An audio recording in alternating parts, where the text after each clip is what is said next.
ব্যক্তির জন্য জান্নাত হারাম। এক, মুদমিনু খামরিন, যে মদ খায়, নেশা করে, নেশাখোরের জন্য জান্নাত হারাম।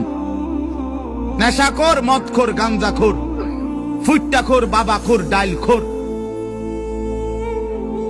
এ জান্নাত তার জন্য হারাম। দুই নাম্বার হলো আকুল ওয়ালিদাইন, পিতা মাতার অবাধ্য সন্তান, মা বাপকে যে কষ্ট দেয়, মা বাপকে যে নাফরমানি করে, মা বাবার যে অকৃতজ্ঞ, মা বাবাকে যে জুলুম করলো, মা বাবার হক আদায় করলো না। আল্লাহ রাসূল সাল্লাল্লাহু আলাইহি ওয়াসাল্লাম বলেন জান্নাত তার জন্য হারাম।